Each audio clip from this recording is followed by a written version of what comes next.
Cédric Lavry, lors des assemblées générales 2014 des entreprises, est-ce qu'on a constaté des abus en matière de rémunération des dirigeants? Alors on n'a pas constaté d'abus, tout simplement parce qu'on n'est pas encore capable de déterminer les abus.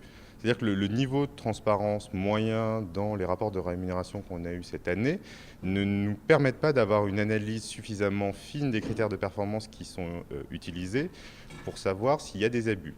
Alors on a vu quelques cas qui sont effectivement extrêmes de sociétés où le dirigeant touche son variable pour des performances qui sont inférieures aux guidance qui sont données au marché ou qui sont inférieures à un peer group auquel la société se compare. Donc on trouve ça pas acceptable.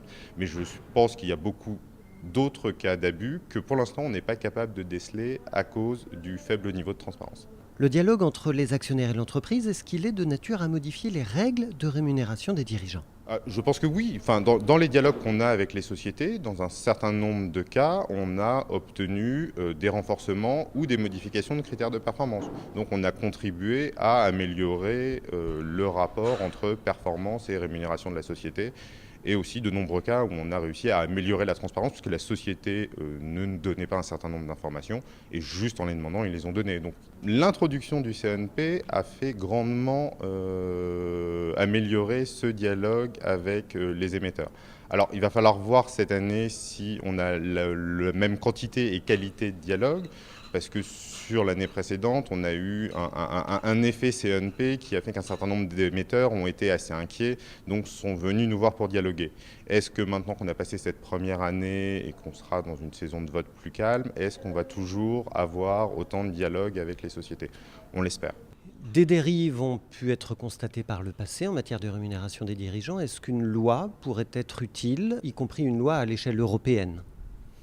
Je ne pense pas, parce que quand on voit les exemples de loi, notamment sur le secteur bancaire, avec le plafonnement des bonus dans les banques, on s'est aperçu que de grandes banques ont tout de suite trouvé des moyens de détourner cette loi, notamment les banques anglaises qui ont mis en place des principes d'allowance. Donc le problème de la loi, c'est qu'elle est trop rigide et qu'on peut trop facilement la contourner. Avec le droit mou, puisque c'est jugé par des investisseurs qui font une analyse, je vais dire, fine et qui sont libres de leur vote, on peut effectivement lutter contre ces détournements de principes. Le système de comply nor explain semble fonctionner dans la plupart des cas. Les sociétés expliquent quels sont leurs choix et de l'autre côté, les investisseurs jugent de la qualité de ces explications. Alors, on a toujours des cas extrêmes où ça ne fonctionne pas, notamment aux États-Unis, où des sociétés se sont fait rejeter leur CNP chaque année. Donc nous, on avait décidé effectivement de changer notre vote négatif en s'opposant à la réélection des administrateurs qui étaient responsables de cette situation.